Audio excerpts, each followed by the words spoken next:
This is Chapter 3, Polynomial and Rational Functions. We're going to start off with the first section, which is complex numbers.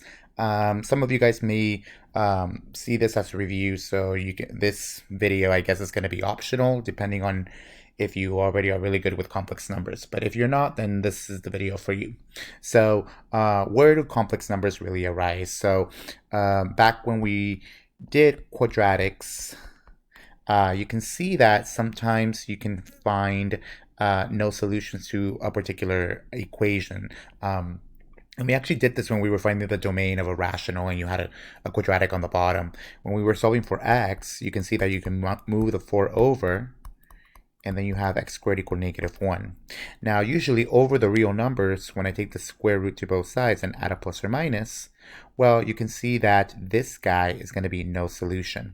But actually, it's not just no solution, it's no real solution. Because there's no number that on the real line that will give you the square root of -4. However, if we extend this to the complex numbers, then this is going to be a solution. So usually we would say that x is equal to plus or minus. The square root of 4 is just 2. That's what we know. Now we have this negative in the inside. And what we're going to call that I. So here, I is equal to the square root of -1. So this is what we call an imaginary solution. So this would actually be the solution over the complex numbers. So this would be over complex numbers. So when we talk about a complex number, so let me just give you the quick definition of a complex number. Is just the sum of a real number and an imaginary number. Okay, so typically the way that we write complex numbers, we have a plus bi. So this a part is what we call the real part. And this bi part is what we call the imaginary part. So whatever has the I is what we call the imaginary part. Now you might be wondering, why do we care about imaginary things if they don't exist? Well, they do exist in engineering and in physics. When you're talking about electricity and magnetism, whenever you take physics 195, you will see that converting to a complex solution actually helps solve a lot of problems. So if you go all the way to math 255, you'll see a lot of these applications. So just remember that whenever we have the square root of -1, we can always write it as I. So if I had the square root of -3, then we would write it as I first, because that would take care of this negative sign, and then we just have the square root of 3. Okay, we don't want to put that in the calculator. This would give us the exact answer. Okay, now one of the cool things that we can do about complex numbers, and actually there's a whole class, especially if you're a math major, you'll eventually take a class called complex analysis, and that deals with a whole bunch of stuff with imaginary numbers. So we're only going to do the basics here. So one of the things that we can do with complex numbers is that we can graph them. So the way that we usually graph complex numbers is that if you have a complex number z, that's a plus bi, then this axis is not the x-axis, it's what we call the real axis. So we call it the real part of a z. And this y-axis is now going to be the imaginary part of z. So you can imagine it as being as 1, 2, 3, 4, just how you usually would in a regular x-axis. And in the imaginary part, you have this I, then you have 2i, then you have 3i. Same thing with the bottom part, -i, -2i, -3i, so on and so forth. Okay? So if I wanted to plot a point like z is equal to 2 minus 2i, the way that we would do it, we would start with the real part, which is 2. You would go 2 units over, and then you would go 2 units down in the negative imaginary axis. So it's going to be right here. So this point right here corresponds with 2 comma, oops, that's not right. This corresponds with 2 minus 2i. Okay. If you've taken trig, you probably are very familiar with imaginary numbers, especially when you did De Mor's theorem um, and looking at roots. So you'll see this a lot also later on when we get to the trig part. But you can graph them. There's really not a lot to it. So one of the things that we really want to make sure that we emphasize before we move on to the next section is that we want to know how to add, subtract, multiply, and divide complex numbers. Okay. Now, adding and subtracting complex numbers is actually pretty easy. When we want to add and subtract complex numbers, all we just are basically doing is combining like terms. So when you have two different complex numbers, just basically combine like terms. Combine all the imaginary parts, combine all the real parts, and that would be it. Multiplying, think of multiplying as how do you say it? Like FOIL. Okay, FOIL, distributing, just how you usually would with polynomials. When you divide complex numbers, we will do something called the complex conjugate. And if you don't know what that is, think about the difference quotient. When we were talking about difference quotient, we were multiplying by conjugates. So here we called it the complex conjugate, and I'll show you what that is when we get to division. So let's just start off and jump directly into some examples. So let's say we want to perform the operation.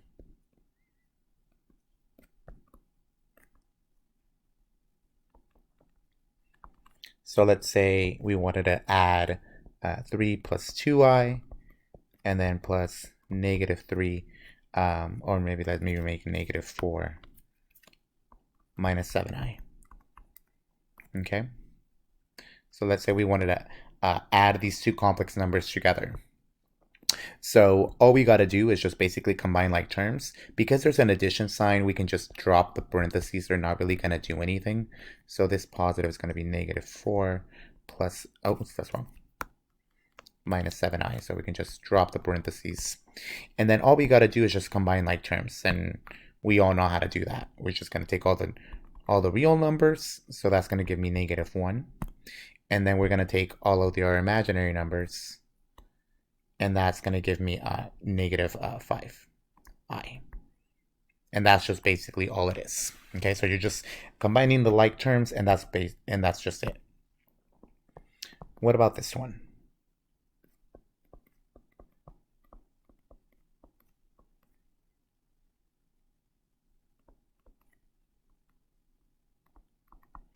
Okay, so here we have an example of subtraction.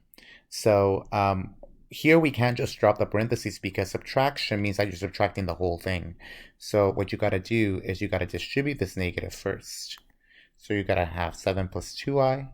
When I distribute that negative, you're going to get -17. And then the other one's going to be plus 3i. Okay, and now we have an addition again. So we're just going to combine like terms, this 7 and this -17. That's going to give me a -10. And then when I combine the 2i and the 3i, that's going to give me plus 5i. Okay, so it's very, very much like if you're combining like terms. That's just what it is. So let's do this one.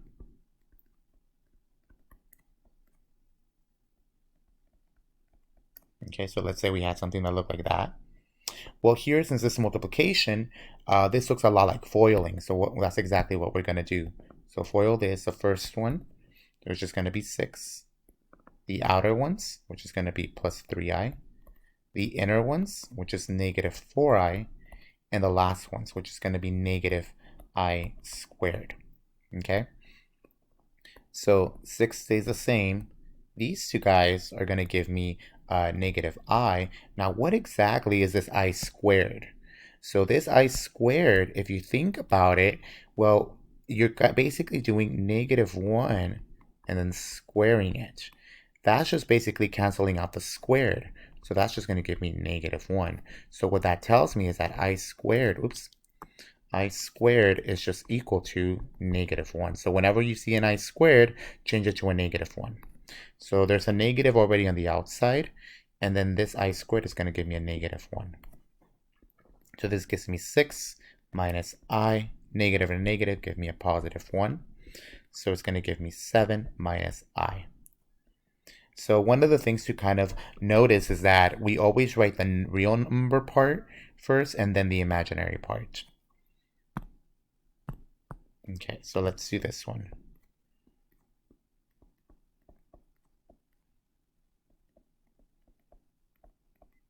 Okay. So let's go ahead and FOIL this out. So this is going to give me 20. This one's going to give me a positive 18i. This is going to give me a negative 10i. And then the last one's going to give me a negative 9i squared.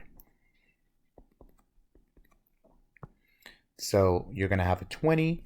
This guy and this guy is going to give me a positive 8i, a minus 9. And remember, I squared is equal to -1. So you have 20 plus 8i. The negative and negative give me a positive 9. So this is going to give me 29 plus 8i. Okay.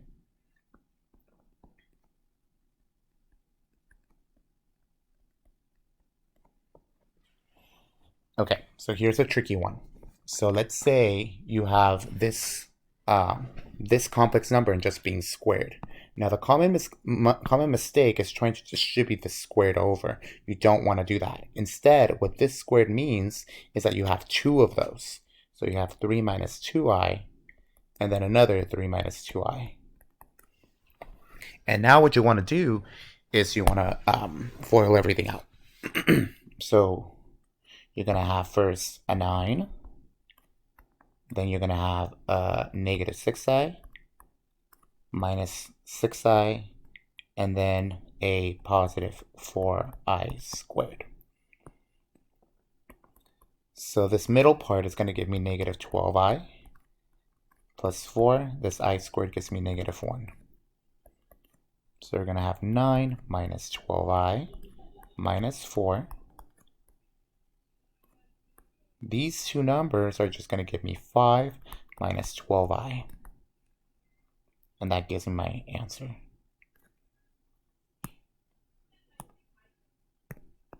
Okay. So let's try this one now. Let's say you wanted to do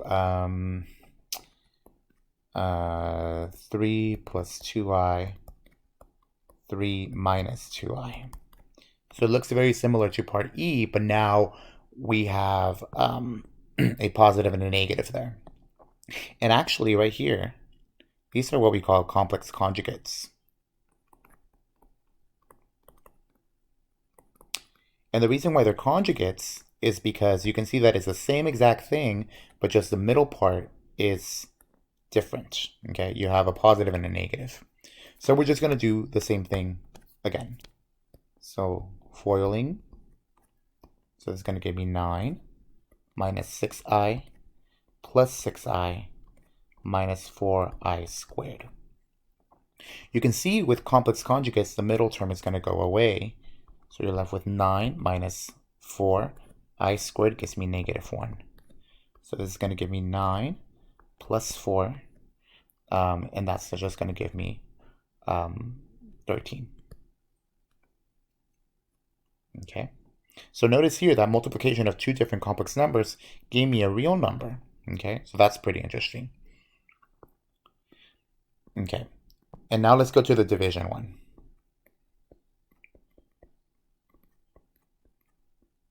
Okay, I must like 3 plus 2i a lot. Okay, so the way that we do division is that you want to have no i's on the denominator.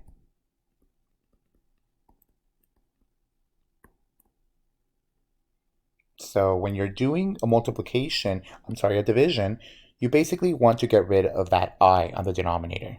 So the way that you kind of do it, or to get rid of an I, is to multiply by the complex conjugate. Because you saw when you multiply by the conjugate, you end up getting a real number. So that's basically what we're going to do. So we're going to multiply it by the complex conjugate. So the complex conjugate of 1 minus I is 1 plus I. And then what we're going to have is 3 plus 2i, 1 plus I, divided by 1 minus I, 1 plus I. Okay, so you just have a whole bunch of factoring mess. So I'm going to FOIL the top part. So you're going to have a 3 plus 3i plus 2i plus 2i squared divided by, and the bottom one is going to be a 1 plus I minus I squared. So you can kind of see that the i's are going to go away in the bottom part. On the top, you have a 3, then a 5i, and then 2 times negative 1. And on the bottom part, you're going to have a 1 minus I squared. So here, this guy's going to give me a 2, a minus 2. And on the bottom, you're going to have a 1 minus this I squared guy is going to give me a negative 1. So on the top, you're going to have 1 plus 5i divided by 2. Okay, now usually you don't want to write it like that because remember the way that we write complex numbers is a plus bi. So one of the things that you can do is you can divide this 2 by both of these two numbers. So the first number is going to give me 1/2, and the next number is going to give me 5/2, and then you just write the I next to it. So whenever you're dividing complex numbers, you're not going to have a really nice number to sometimes you do, but sometimes you might have a lot of these fractions. So just be aware that dividing complex numbers is fairly simple. It's not that difficult, but typically the answer at the end isn't going to be very pretty.